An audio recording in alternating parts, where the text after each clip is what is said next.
में आप सभी का हार्दिक स्वागत अभिनंदन है। जैसे कि हमने पिछले वीडियो में बात की थी कि हम एनसीईआरटी साइंस की क्लास 8 की सीरीज़ चला रहे हैं। तो चैप्टर नंबर 1 हमने पिछले वीडियो में पढ़ लिया है और आशा करती हूँ कि आपको वीडियो अच्छी लगी हो।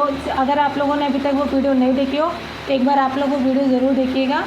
और आज हम जो चैप्टर पढ़ने जा रहे हैं वो है चैप्टर नंबर 2, सूक्ष्मजीव मित्र एवं शत्रु। तो ये जो चैप्टर है वो बोल रहा है कि सूक्ष्मजीव जो मित्र और शत्रु की तरह व्यवहार करते हैं। तो ये जो पूरा चैप्टर है वो आपको सिर्फ सूक्ष्मजीव के इर्द गिर्द घूमते नज़र आएगा कि सूक्ष्मजीव कैसे हमारे लिए फ्रेंडली होते हैं और कैसे हमारे लिए वो एनिमी की तरह वर्क करते हैं। ठीक है, तो सबसे पहले जो बात हो रही है वो हो रही है सूक्ष्मजीव की। तो हम सूक्ष्मजीव के बारे में जान लेते हैं कि सूक्ष्मजीव क्या है। जैसे कि आपको पता है कि सूक्ष्म और जीव, सूक्ष्म का मतलब होता है बहुत छोटा, और जीव से तो आप लोग परिचित ही हैं, यानी कि यहाँ हम उसकी बात करें जो बहुत छोटा हो, सूक्ष्मतम हो। ठीक है, तो सूक्ष्मजीव की पहचान यही है, सूक्ष्मजीव की परिभाषा कह लीजिए, पहचान कह लीजिए कि सूक्ष्मजीव को आप अपनी ओपन आइज़ के साथ, नेक्ड आइज़ के साथ उसको आप नहीं देख सकते हैं। उसके लिए आपको किसी यंत्र की आवश्यकता पड़ सकती है। तो अर्थात कहने का तात्पर्य है कि सूक्ष्मजीव वो होते हैं जिनको आप अपनी ओपन आइज़ के सहारे नहीं देख सकते हैं। इसके लिए आपको किसी न किसी यंत्र की ज़रूरत पड़ेगी। उसे आप क्या कहते हैं? उसे ही आप सूक्ष्मदर्शी कहते हैं। क्या कहते हैं? सूक्ष्मदर्शी। ठीक है, ये है सूक्ष्म और ये भी सूक्ष्म है, तो यानी कि इसको दर्शाने वाला, दिखाने वाला ये एक यंत्र है जो सूक्ष्म जीव, ये जीव नहीं, किसी भी सूक्ष्मतम चीज़ों को दिखाने के लिए ये यूज़ किया जाने वाला एक यंत्र है। तो आपने समझा कि आप ओपन आइज से आप इसको नहीं देख सकते हैं। ठीक है, तो सूक्ष्मजीव की परिभाषा आपको समझ में आ गई कि जिसको आप अपनी ओपनली आइज़ के साथ नहीं देख सकते हैं उसको देखने के लिए आपको किसी न किसी यंत्र की ज़रूरत पड़ेगी। तो वो होते हैं हमारे सूक्ष्मजीव। तो ये आपका क्लियर हो गया। ठीक है, आप इनके प्रकार के बारे में जानते हैं। क्या जानते हैं? इनके प्रकार के बारे में। तो ये 4 प्रकार के होते हैं। सूक्ष्म जीवों को 4 प्रकार में बांटा गया है। नंबर 1 जीवाणु, नंबर 2 कवक, नंबर 3 प्रोटोजोआ और नंबर 4 शैवाल। तो ये जो 4 हैं आपसे पूछे जा सकते हैं। ठीक है, आपको कोई 5-6 आइटम दे दिए जाएंगे, नाम दे दिए जाएंगे और उसमें से आपको पूछना होगा कि दिए गए जो दिए गए नाम हैं उनमें से कौन सा ऐसा नाम है जो सूक्ष्म जीव नहीं है। तो आपको क्या बताना होगा? आपको जीवाणु, कवक, प्रोटोजोआ या शैवाल में से कोई भी एक पे टिक लगाना होगा। जो भी आपको दिया गया हो वो सूक्ष्म जीव के अंतर्गत आएगा। तो यहाँ से आपको पता चल गया सूक्ष्म जीवों को कितने भागों में बांटा गया है। सूक्ष्म जीवों को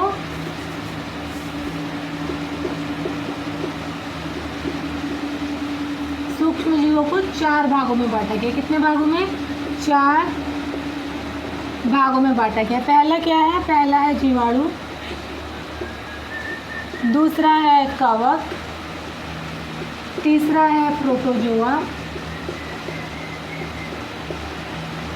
और चौथा है शैवाल। आपको यहाँ तक समझ में आ गया होगा। वीडियो में आप लोग एंड तक ज़रूर बने रहिए, क्योंकि जब तक आप एंड तक नहीं देखेंगे तब तक आपको टॉपिक्स क्लियर नहीं होंगे और ये समझ में नहीं आएगा कि पढ़ाने वाला टीचर आपको कैसे पढ़ा रहा है, कैसे रिप्रेजेंट कर रहा है। तो आप लोग थोड़ा समय दीजिए, वीडियो में बने ज़रूर रहिए। अगर अच्छी लगी, समझ में आए तो लाइक, शेयर, सब्सक्राइब ज़रूर करिएगा। तो देखिए, सूक्ष्मजीव के बारे में हमने पढ़ लिया कि सूक्ष्मजीव वो होते हैं जिनको आप अपनी खुली आंखों से नहीं देख पाते हैं। उसको देखने के लिए आपको किसी न किसी प्रकार के यंत्र की ज़रूरत पड़ती है। और इनको किस भागों में बांटा गया है? 4 भागों में बांटा गया। कितने भागों में? 4 भागों में बांटा गया। पहला भाग था जीवाणु, कवक, प्रोटोजोआ, शैवाल। इनके इर्द गिर्द ही हमारी पूरी चैप्टर की स्टोरी घूमनी है कि जीवाणु, कवक, प्रोटोजोआ और शैवाल मिलकर कहाँ पे हमारे लिए मित्र का काम करते हैं और कहाँ पे हमारे लिए शत्रु का काम करते हैं। तो ये सारी चीज़ें आपको समझ में आ गई होगी। अब हम बात करते हैं इनके आकार की। इनके आकार की, तो जो जीवाणु होते हैं,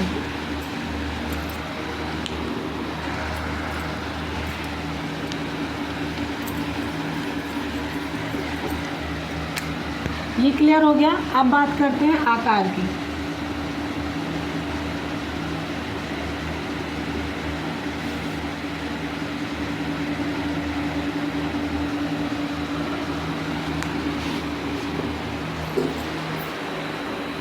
देख रहे हैं इमेज, इस इमेज से आपको आसानी से पता चल जाएगा कि जो ये है पहली इमेज आप देख रहे हैं वो है स्पाइरल जीवाणु की, और दूसरी जो देख रहे हैं ये है आपकी छड़नुमा जीवाणु। तो जो जीवाणु का सेप एंड साइज है वो आप देख सकते हैं कि स्पाइरल साइज होता है और दूसरा रॉड के जैसा होता है, मतलब सीधी छड़ की तरह। उसके बाद बात करते हैं हम शैवाल की। तो शैवाल देखिए क्लेमेडोमोनास नाम से ये जो एक शैवाल है, और स्पायरोगैरा, इसका सेप एंड साइज आप देख सकते हैं यहाँ पे। उसके बाद हम बात करते हैं प्रोटोजोआ की। प्रोटोजोआ में आपने देखा कि अमीबा और पैरामीशियम, प्रोटोजोआ में आपने क्या देखा, अमीबा और पैरामीशियम, ठीक है। अमीबा और पैरामीशियम का साइज आपने, पैरामीशियम आपको चप्पल जैसा दिख रहा है, ठीक है, तो आप ये देख सकते हैं। उसके बाद है कवक। ये आपने जो राइजोपस देखा है वो ब्रेड मोल्ड है। जैसे भी ब्रेड या रोटी ख़राब होती है तो उस पर जो भी फूड आपको नज़र आती है वो कौन सा कवक होता है, वो ब्रेड मोल्ड होता है, यानी कि राइजोपस होता है। उसके बाद है पेनिसिलियम, और ये है एस्परजिलस, ठीक है। तो ये आपके कुछ सेप एंड साइज थे आपके जीवाणु के, कवक के और प्रोटोजोआ के, ठीक है। अब बात कर, आपने यहाँ पे देख लिया ये हमारे जितने भी सूक्ष्म जीव हैं उनके सेप एंड साइज। आपके जो 4 प्रकार के आपके सूक्ष्म जीव थे उनका क्या क्या आकार था, कैसे कैसे उनका सेप और साइज था, उसके बारे में आपने समझ लिया होगा। अब हम बात करते हैं विषाणु की। किसकी बात करते हैं, विषाणु। देखिए ये भी सूक्ष्म जीव की कैटेगरी में ही आता है, सूक्ष्म जीव ये भी है, ठीक है, लेकिन ये उनसे थोड़ा सा डिफ़र है, ये इससे डिफ़र है क्योंकि जो ये जो चारों हमारे हैं जीवाणु, कवक, प्रोटोजोआ, शैवाल, ये हर एक पोजीशन में अपने आप को प्रजनन करते रहते प्रजनन, ठीक है, तो वो अपनी संख्या को बढ़ाते रहते हैं। लेकिन विषाणु ये ऐसा सूक्ष्म जीव है जो अगर अकेले रहेगा, मतलब खुद पे रहेगा, तो वो अपने आप को बढ़ा नहीं सकता, प्रजनन नहीं कर सकता। आप इसे कह सकते हैं कि अगर ये ऐसे ही है तो ये क्या है, एक निर्जीव की तरह काम करता है। लेकिन जैसे ही इसको कोई ऑब्जेक्ट मिल जाता है, ठीक है, ऑब्जेक्ट मतलब कोई भी कोशिका मिल जाती है, कोई भी, चाहे वो जंतु कोशिका हो, या पौधों की कोशिका हो, ठीक है, जब भी ये किसी भी कोशिका में एंटर करता है, एंट्री लेता है, तो ये क्या हो जाता है, ये एक्टिव हो जाता है। क्या हो जाता है, एक्टिव हो जाता है। एक्टिव होने का मतलब अब यहाँ पे ये अपना गुणन कर सकता है, गुणन मतलब ये यहाँ पे अपना प्रजनन कर सकता है, और ये जो भी इसका वर्क है वो अपना काम करना इसमें स्टार्ट कर देगा। बस इसका और जो पहले वाले आपने जो हमारे सूक्ष्मजीव पढ़े हैं उनमें सिर्फ इतना ही डिफरेंस है कि वो किसी कोशिका के अंदर भी अपना प्रजनन कर सकते हैं और अपने मुक्त अवस्था में भी अपना प्रजनन कर सकते हैं। लेकिन विषाणु के अंदर ये क्वालिटी नहीं है। विषाणु मुक्त अवस्था में निर्जीव की तरह काम करता है, और अगर किसी जीव के अंदर वो प्रवेश कर जाता है तो फिर वो एक्टिव हो जाता है, वो प्रजनन करने लगाता है, लगातार उसकी अपनी संख्या में वृद्धि करता है, और फिर जिस भी कोशिका के अंदर वो रहता है उसको क्या कर देता है, उसको निष्क्रिय करना चालू कर देता है। तो ये हमारी है विषाणु की स्टोरी। तो हम आशा करती हूँ कि आपको विषाणु और सूक्ष्मजीव के 4 प्रकार वाले जो हैं वो आपको क्लियर हो गए होंगे, उनका आकार क्लियर होगा। विषाणु का भी अपना एक अलग सेप एंड साइज है, तो उसको भी हम लोग देख लेते हैं, समझ लेते हैं। समझ लेते हैं कि विषाणु का क्या सेप और साइज। तो ये जो इमेज आप देख रहे हैं, ये वाली इमेज आपको बता रही है कि ये विषाणु की इमेज है। और जैसा कि आप जानते हैं विषाणु के बारे में हमने पढ़ा था कि विषाणु क्या होता है, वो दूसरे के शरीर में प्रवेश करता है, तब अपने आप को प्रजननित करता है, अपनी संख्या बढ़ाता है, ठीक है। और वैसे वो लगभग निर्जीव अवस्था में ही रहता है। तो आप ये देख सकते हैं ये रोबोट की तरह काम कर रहे हैं, ठीक है। रोबोट को भी जब उसका मालिक कोई आदेश देता है तभी वो कुछ कर पाता है, सेम लाइक दैट। जब वो किसी और के शरीर में घुस जाता है तब उसको आदेश मिलने लगता है कि अब तुम एक्टिव हो गए हो, अब तुम कुछ भी कर सकते हो, सामने वाले को बीमार कर सकते हो, ठीक है।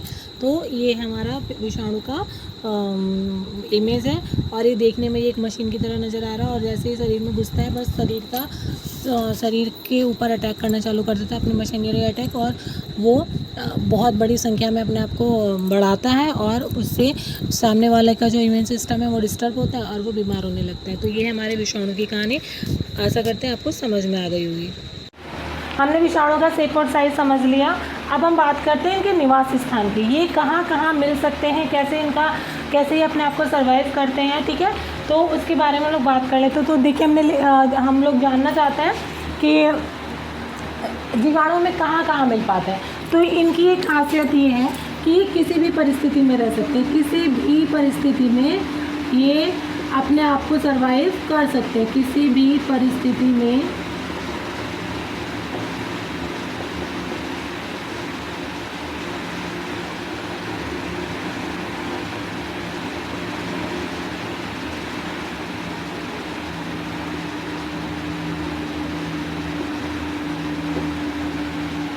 ठीक है। इनके बारे में सिर्फ आप एक चीज़ जान लीजिए, किसी भी परिस्थिति में खुद को सरवाइव कर सकते हैं। तो जो एकेडमिक स्टूडेंट्स हैं, ठीक है, जो अभी क्लासेस कर रहे हैं, अपनी पढ़ाई पूरी कर रहे हैं, उनके लिए यहाँ तक जो भी मैंने समझाया वो उनके दिमाग में इस तरह से स्थिर हो जाना चाहिए कि उनको रटना ना पड़े, वो सारी चीज़ों को खुद ब खुद क्या कर ले, कैप्चर करते रहें, ठीक है। उन्हें याद ना करना पड़े, रटना ना पड़े, जो भी चीज़ वो है वो उन्हें अपने शब्दों में लिख सकते हैं। कि हम जैसे उनको पता है सूक्ष्म जीव जिन्हें हम अपनी ओपन आई से नहीं देख सकते, खुली आंखों से नहीं देख सकते, उसको देखने के लिए हमें किसी न किसी यंत्र की आवश्यकता पड़ेगी। तो वो हो गया, कितने प्रकार के होते हैं, 4 प्रकार के होते हैं, वो हमने समझ लिया। उसके इन चारों के अतिरिक्त एक हमारा विषाणु भी सूक्ष्म जीव है, ठीक है। तो विषाणु भी सूक्ष्म जीव है। वो अगर उन्होंने अंतर पूछ लिया कि ये वाले जीवाणु इन वाले सूक्ष्म जीव में और विषाणु में क्या अंतर है, तो वो बता सकते हैं कि ये मुक्त अवस्था में भी प्रजनन कर सकते हैं, ये मुक्त अवस्था में प्रजनन नहीं कर सकता है। इसको जीवित रहने के लिए किसी न किसी पर ये परपोषी है, किसी न किसी और पे इसको आश्रित होना पड़ता है, ठीक है। और इन लोगों को इनके साथ ऐसा नहीं है। उसके बाद इनके आकार के बारे में आप लोगों ने पढ़ लिया, ठीक है, समझ लिया है। विषाणु के बारे में आप लोगों ने समझ लिया। और अब इनके निवास स्थान की बात करते हैं, ठीक है। तो निवास स्थान में सब लोग इतना ध्यान रखेंगे कि ये किसी भी परिस्थिति में खुद को सर्वाइव कर सकते हैं, किसी भी परिस्थिति में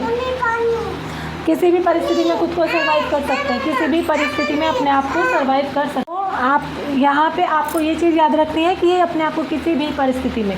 उसके बाद आप अपनी लाइनें जोड़ सकते हैं कि ये एकदम बर्फीली जगह से लेके दलदल में बहुत जहाँ पे गर्मी मिलती हो, बहुत गर्म स्थान है, वहाँ पे भी अपने आप को, यानी कि रेगिस्तान में भी, एकदम बर्फीली जगह पे भी, हर एक जगह आपको मिल सकते हैं। आप देखिए कहीं तालाब में जाइएगा, वहाँ से पानी लेके आ जाएंगे, तो उसको आप लेंस की सहायता से देखेंगे या सूक्ष्मदर्शी की सहायता से देखें तो आपको उसमें कीटाणु मिलेंगे, ठीक है। तो वो जो जिनको हम अपने भाषा में कीटाणु या कीड़े बोलते हैं, वही क्या है असल में, वही हमारे सूक्ष्म जीव हैं जिनको हम जीवाणु, कवक और प्रोटोजोआ शैवाल के नाम से जानते हैं, ठीक है। तो ये चीज़ें हो गई।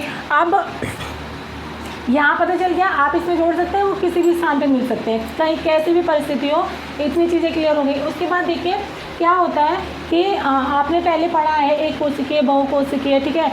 जो एक ही कोशिका से मिलके बने रहते हैं जीव वो एक कोशिकीय होते हैं। जो बहु कोशिकाओं से मिलके, जिसके अंदर बहुत सारी कोशिकाएं होती हैं, अलग अलग कोशिका का अलग अलग काम होता है, उस तरह की जीव, उस तरह के सूक्ष्म जीव भी आपको प्राप्त हो सकते हैं, मिलते हैं, ठीक है। तो जैसे आप यहाँ देखिए, जीवाणु हुआ, प्रोटोजोआ हुआ, कुछ शैवाल हुए, ये एक कोशिकीय होते हैं, ठीक है।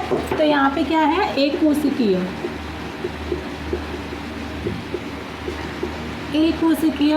सूक्ष्म जीव,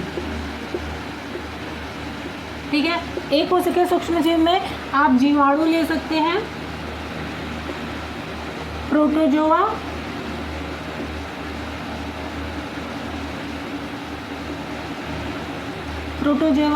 कुछ शैवाल, ठीक है। और बहुकोशिकीय में अब आपको पता ही है, बहुकोशिकीय में क्या हो गया, बहुकोशिकीय में बचा क्या, कवक और कुछ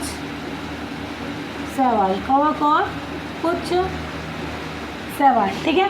तो ये आपके एक कोशिकीय और बहुकोशिकीय की परिभाषा समझ में आ गई होगी यहाँ पे, और इनका वितरण भी पता चल गया होगा कि बहुकोशिकीय में कौन सा है और एक कोशिकीय में कौन सा है, ठीक है। निवास स्थान, इसके अकॉर्डिंग ये अपना निवास स्थान, अमीबा, ठीक है। अमीबा क्या है,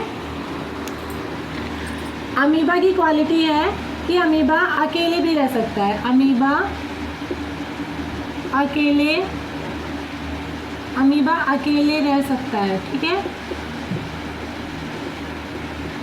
बाकी जो सूक्ष्म जीव है वो समूह में रहना चाहते हैं, बाकी जो क्या रहना चाहते हैं, समूह में रहना चाहते हैं, समूह में रहना चाहते हैं, ठीक है। अमीबा अकेले रह सकता है, लेकिन बाकी के जो हमारे सूक्ष्म जीव हैं वो समूह में रहना चाहते हैं। तो ये चीज़ आपको पता चल गई।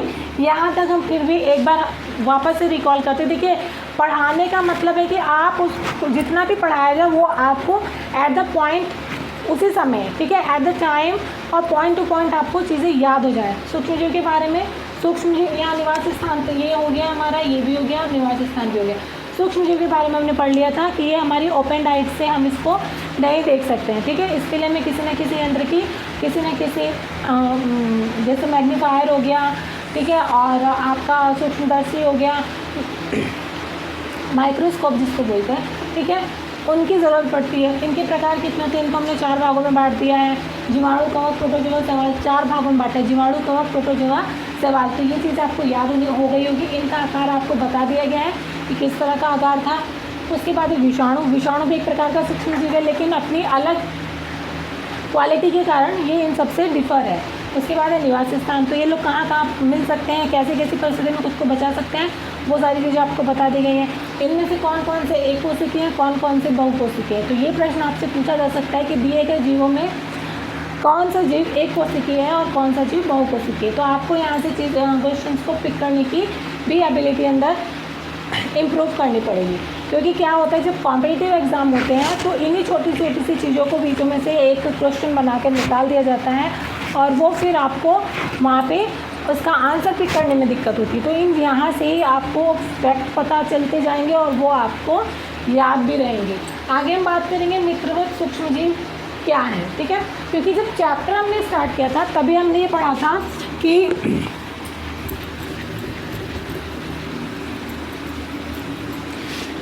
जब चैप्टर हमने स्टार्ट किया था हमने तभी पढ़ा था कि हम पढ़ना क्या है हमें, कि हमें सूक्ष्म जीव हमारे कहाँ फ्रेंड है और कहाँ हमारे एनिमी है, ये चीज़ हमको पढ़नी थी। तो अब हम आ जाते हैं वहीं पे कि कहाँ ये हमारे फ्रेंड की तरह बिहेव करते हैं और कहाँ हमारे शत्रु की तरह बिहेव करते हैं। क्योंकि हमें आदत है कि पहले हमें अच्छी चीज़ें, कोई पूछने लगे आपको गुड न्यूज़ चाहिए कि बैड न्यूज़, तो हमको क्या बोलते हैं कि हमें गुड न्यूज़ चाहिए, तो हम पहले अच्छी चीज़ों के बारे में बात करते हैं। तो आप यहाँ देख सकते हैं कि दही एवं ब्रेड का बनना, ठीक है, दही हम सब खाते हैं, दूध हम सब पीते हैं और ब्रेड भी हम बहुत चाव से खाते हैं, कभी जैम लगा के, कभी उसका सैंडविच बना के। ये सारी चीज़ें प्रैक्टिकल है और ये जो चीज़ें हमें प्रैक्टिकल दिखती हैं उस पर हमने कभी प्रैक्टिकल किया नहीं है, ठीक है। चीज़ें प्रैक्टिकल है लेकिन हम प्रैक्टिकल करते नहीं हैं। अब हम आज के बाद जो बच्चे साइंस के स्टूडेंट हैं उनको अब ये क्यूरियोसिटी होगी कि हम थोड़ा सा इसका प्रैक्टिकल करके देखते हैं। तो मैग्नीफायर लेके आएंगे क्योंकि माइक्रोस्कोप ला पाना तो इतना आसान नहीं है, ठीक है। तो दही, जब हम दूध से दही बनाते हैं, ठीक है, जब हम दूध से दही बनाते हैं, ये है सूक्ष्मजीव हमारे मित्र, ठीक है, सूक्ष्मजीव हमारे मित्र। तो यहाँ देखिए, यहाँ पे क्या है, जब हम दही जमाते हैं, दही जमाना, ठीक है, इसमें एक होता है लैक्टोबैसिलस,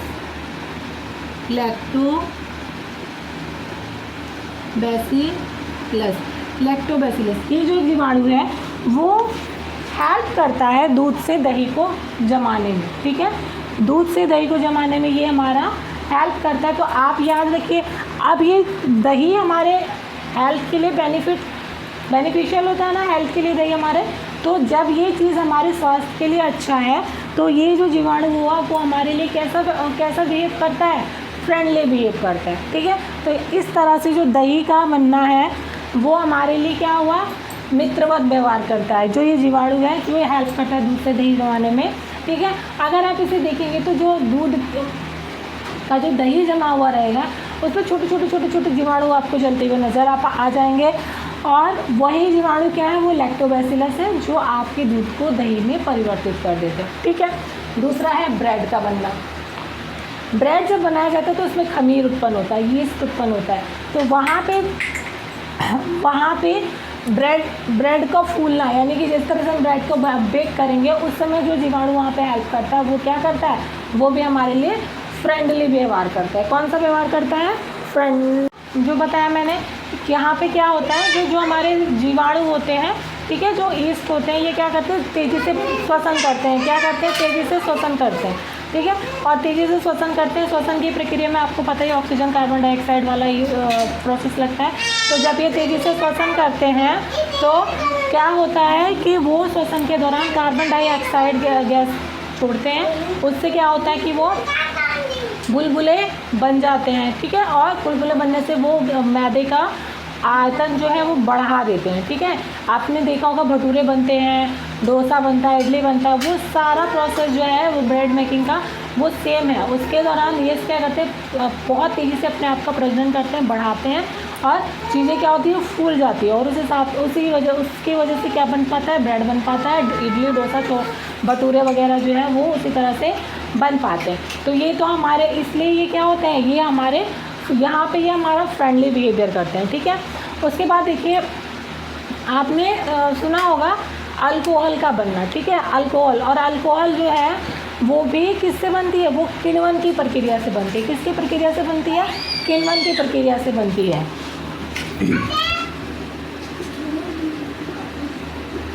किण्वन की किसकी प्रक्रिया,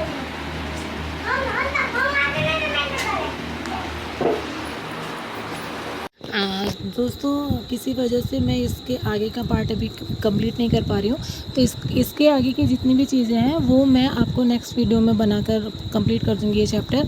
तो यहाँ तक का चैप्टर आपको जितना पढ़ाया गया वो आशा करती हूँ कि आपको सब समझ में आया होगा। अगर वीडियो अच्छी लग रही है तो प्लीज़ चैनल को लाइक सब्सक्राइब ज़रूर करिएगा और आपके जो भी जानने वाले हों उनको सब शेयर भी करिएगा ताकि ज़्यादा से ज़्यादा लोग इसका फ़ायदा उठा सकें।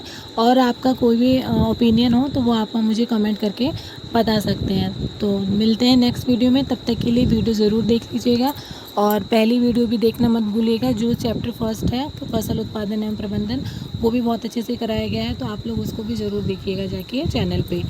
तब तक के लिए कीप वॉचिंग, देखते रहिए और सपोर्ट करते रहिए।